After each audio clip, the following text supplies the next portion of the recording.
Hi friend, কেমন আছো সবাই? আশা করছি সবাই ভালো আছো, আমিও ভালো আছি। আর এখন আমি দেখো সকাল সকাল একটু রেডি হয়ে আজকে যাব একটু শিয়ালদা। শিয়ালদা কোথায় যাচ্ছি চলো সেটা পরে দেখিয়ে দেবো। বাসে করে যাব, তাই বাস ধরে নিয়েছি। আর বাসে বসে না বেশ ভালো লাগলো। এতবার বাসে উঠেছি, কিন্তু আজকে বাসের মধ্যেই দেখছি একটা তুলসী গাছ রয়েছে। আর পাশে তো ঠাকুর রয়েছে, সেটা তো সবই বাসেই থাকে, কিন্তু তুলসী গাছটা না আমি আজকে নতুন দেখলাম। ভীষণ ভালো লাগলো। তারপরে এই যে হসপিটালে চলে এসেছি।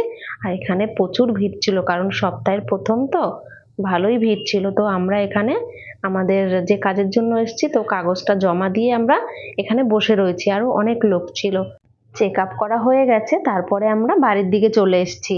আর আমার সঙ্গে দিয়াও গেছিল। ও আর ক্যামেরার সামনে আসতে চায়নি, লজ্জা পাচ্ছিল।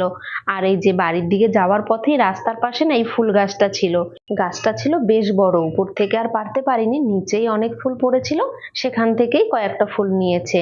ফুলগুলোর নাম না আমি জানি না, তোমরা জানো? তাহলে কমেন্ট করে জানিও।